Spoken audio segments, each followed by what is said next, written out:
Good morning again, our dear viewers. Now it's time for our daily press review for today, Wednesday, the 8th of July, 2015. And we are very much delighted to have our dear guest, Mr. Mohamed Sheta, the media expert. Good morning, sir, and thank you for being with us. Thank you for having me. And we'll start our press review for today from Al Wafd. And we read, President Abdel Fattah al-Sisi on Tuesday received Minister of State for Parliamentary and Minority Affairs and Indian Prime Minister Special Envoy Abbas Naqvi. Presidency spokesman Ambassador Ala Yusuf stated that the Indian Prime Minister's Special Envoy has expressed the greetings of his country to the President. The Special Envoy invited President Sisi to attend the 3rd India-Africa Forum Summit. Sisi asked the envoy to deliver his greetings to the Indian Prime Minister, praising the bilateral relations between both countries. For his part, the Indian Special Envoy has raised and praised the Egyptian efforts at the level of security and political stability, expressing India's appreciation to the Egyptian efforts in the rapprochement between the continents of Asia and Africa. Sir, how do you see that invitation by the Indian Prime Minister to President Abdel Fattah al-Sisi to attend the Asia-Africa Summit, and how do you see the importance of the Egyptian participation at that time? I think it is very important, actually, and it also shows the appreciation of not only the western part of the world, but also the eastern part of the world to what Egypt and President Sisi have achieved during the past couple of years. And it also shows the importance of Egypt for the stability in the Asian region as well. And I think it is very important that Egypt would use this opportunity to strengthen its relation, both the political relation as well as the economical relation with India, because as we know, India is a huge market. There was an Indian conference a couple of weeks ago here in Cairo, in Zamalek.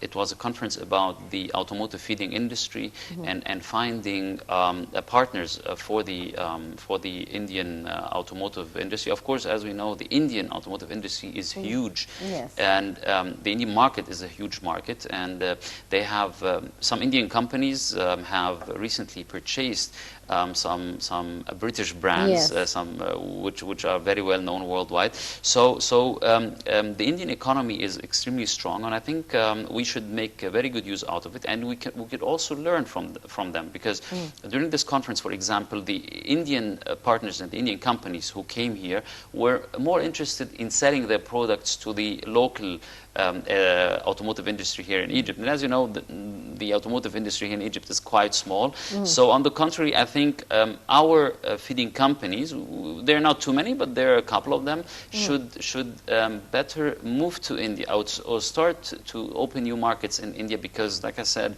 the Indian automotive market is a huge one, and I think we can benefit from it quite well. Moving to Al Akhbar newspaper, and we read, the Prime Minister Engineer Ibrahim Mahlab said that the government approved amendment to the anti-terrorism law does not jeopardize the press freedoms. Mahlab's statement to Radio Misr came in response to the criticism of the bill by journalists who fear it would impose restrictions to their profession. The government introduced the bill amid a rise in violence between the military and the terrorists in northern Sinai, which has killed 17 soldiers last week, shortly after the assassination of late General Prosecutor Hisham Barakat. The bill stipulates a minimum of 2 years in prison for the reporters who provide information at odds with the government's official statements when covering its counter-terrorism operations in particular. Of course, we have been hearing some conflicts about the new anti-terrorism law, especially some meetings by the journalists in the press syndicate in order to express the rejection for certain amendments regarding the restrictions on the reporters, and especially concerning the coverage of the terrorist attacks and the false coverage or the false information which will come in contradiction to the official statement. So how can we regulate that with no harm to any side. It's very easy actually, because everywhere in the world they have been they have actually enforced new terror laws actually, and they did this in London after the 2005 terror attacks, which just it was yesterday. It was its 10th anniversary. In Germany they had the same. In the United States they had the same.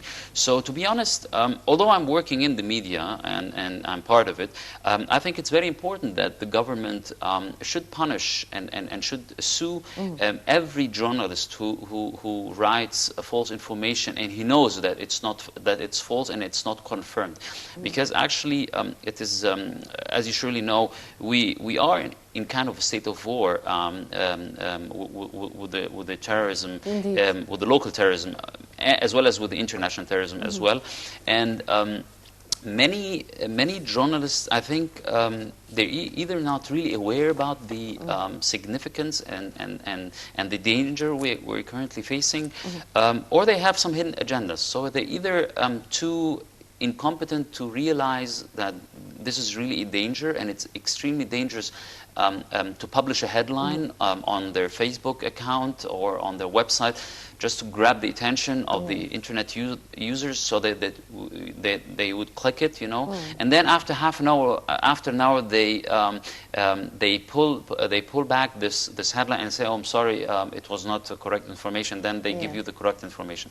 So unfortunately, some big websites and some big newspapers, they are using this strategy in order to generate internet traffic on their website and on their Facebook group.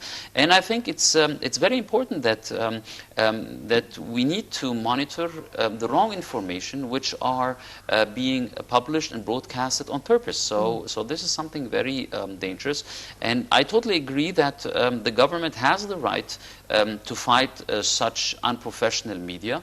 And I'm really surprised that some journalists, I mean, I've been following some of the daily talk shows during the past couple of days, and some people are really angry, as if our media is the best and the most professional media in the world. I mean, come on. I mean, we read our media every day, and I think there's lots of room for improvement for the attitude of our media and the media representatives. Hopefully, yes. Moving to صدى البلد. Prime Minister Ibrahim Mahlab thanked Radio Masr for inviting him to hold an interview to contact with the Egyptian citizens. Mahlab said during the interview that he is satisfied with the performance of the government in general, noting that he was expecting a better performance. Mahlab added that the President Abdel Fattah al-Sisi ordered the handling of the electricity crisis urgently. How do you see that interview by Prime Minister Engineer Ibrahim Mahlab to Radio Masr? And of course, he said that he is happy with the performance of the government, or he said, slightly happy, since he said that I'm expecting a better performance. And he said that President Abdel Fattah al-Sisi is paying special attention and special importance to the electricity problem in Egypt. I'm very glad that Mr. Ibrahim Mahlab noticed that that there's still room for improvement again here regarding the performance. There is always room for improvement. Yes, but in this case of the current government, I think there's huge room for improvement, because some ministries, I mean, President Abdel Fattah al-Sisi ordered that the electricity crisis should be solved very quickly. This is, of course, very important, because but here I would like to hail the role of the government concerning that issue, because we have been suffering a lot. Yes. Because of the electricity cuts during the past years, but we have to say that it has improved to a great extent. Definitely, so we have to thank them for that. Definitely, it has improved significantly, and this is surely one of the good things which happened during the last couple of months. But on the other hand, we also need to see what is very important for Egypt in these days, and this is, we need to improve our economy, we need to improve our industry, we need to attract Egyptian and foreign investors, and I think this is a key issue. We have lots of problems in different business sectors, especially in the automotive sector, for example. There are many conflicts currently between the automotive companies importing cars, between the automotive companies assembling cars, and I don't think that the Ministry of Investment and that the finance minister and the Minister of Industry, I don't think they're doing a good job, to be honest. And we have been seeing, especially in regard of the automotive market, many companies are complaining because they don't have, they cannot import cars because the lack of the US dollar in the market. This is something which Mr. Hisham Ramiz from the central bank really needs to solve very, very quickly. The other thing is we need a strategy for the automotive industry in Egypt, because during the past couple of months there had been some new strategies proposed to the Minister of Industry, Munir Fakhri Abdel Noor. Other proposals were proposed by the Minister himself. And I think there are a lot of question marks. I mean, you cannot make a strategy for the favor of two companies, namely General Motors, and the other one is Hyundai Gabur, and because there are like other 17 companies assembling cars, so you cannot make a strategy in order to benefit only two companies and say we're only going to give benefits to companies assembling more than 40,000 cars a year. So we need to actually enlarge the numbers of companies getting involved. We should give them incentives in order to attract foreign companies to come directly and invest. We're not looking only for Egyptian investors, because actually I personally think that the Egyptian investors, they failed miserably during the past 20 years to really build up a professional and a sustainable automotive industry, which would enable us to export cars to outside Egypt, because the 17 assembly lines we have in Cairo are more or less only catering the local markets. So this resulted in having very expensive cars, overpriced cars in Egypt, with a much lower quality than the cars sold in Europe, and we did not succeed in attracting foreign automotive companies to come and invest in Egypt like they did, for example, in Algeria or in Morocco, for example. So I think President Abdel Fattah al-Sisi needs to really focus on this. I think we need new key players in the government who are in charge of the investment sector and the industrial sector as well, especially in what concerns the automotive sector, because this is a very, very important sector. The German economy, for example, relies very much on the automotive sector, and this just shows you. I mean, the German economy is one of the biggest economies worldwide, and automotive companies are in Germany. And this shows you how big the sector is, and it can really create thousands of job opportunities. And unfortunately, we're not making use of this, and it really needs. We really need to start from scratch and build a completely new automotive industry and automotive sector in Egypt. Hopefully. Moving to Al Ahram Online. Social Solidarity Minister Ghada Wali dissolved 14 non-governmental organizations, NGOs, on Tuesday in Minya, Bani Suef, and Damietta for being associated with the terrorist Brotherhood group. 21 other NGOs in Qina, Fayoum, and Daqahliya will have a new board of directors so that they do not stop offering their social services. The decision follows a 2013 court decision to ban the Brotherhood's activities and to seize the assets of the Brotherhood terrorist group and their linked organizations. Wali said that the NGOs were dissolved after consulting the Union of Non-Governmental Organizations and Institutions. The decisions have not been applied yet, as an inventory is still being prepared to the concern of the NGOs' assets. How do you see that decision, of course, by the Minister of Social Solidarity to dissolve these non-governmental organizations, the 14 ones in different Egyptian governments? I think this, what Minister Ghada Wali did is definitely the right decision. I think it's based on a court rule. Of course, no, actually, even without a court rule, if you establish an NGO, you need to get the permission from the ministry, you know. So actually, it would have been very easy for the ministry to take back this this certificate or this approval of these NGOs. I don't think we should. We would have really needed to wait so long to get a court rule, you know. I think it's very important.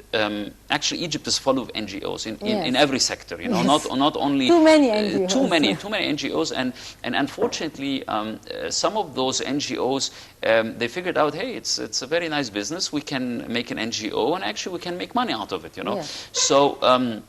So among the NGOs, because I work a lot with NGOs involved in the road safety sector, and I've seen some NGOs actually being established only to make money. Actually, and this is something very, very disturbing. But of course, they do make money. Of course they do. Yeah. They do make money. They make hilariously a lot of money for basically doing nothing, and they take this money, which is needed badly in the road safety sector, for example, and they spend it on printing useless books or doing CDs and stuff like that. You know, of course, this is not as dangerous as the other NGOs which are involved politically involved in supporting maybe underground movements or really dangerous movements or groups like the groups related to the Brotherhood, which I prefer not to call Muslim anymore, because actually they don't deserve to be called Muslim Brotherhood anymore. And moving to El Masri اليوم, and we read Egyptian stock market declined collectively on Tuesday, losing 4.8 billion Egyptian pound due to the Greek government debt crisis. The benchmark index EGX 30 decreased by 1.5%. The small and mid-cap index EGX 70 decreased by 1.4%, and the broader index EGX 100 decreased by 1.5%. And as we are running out of time, that was a quick wrap-up for the performance of the Egyptian stock market. Mr. Mohamed Sheta, the media expert, thank you very much for being our guest for today. Thank you very much. And have a lovely morning. You too. And with that, we come to the end of our press review for today. Now we'll go towards this report about just before dawn. Abdulaziz Mahmoud takes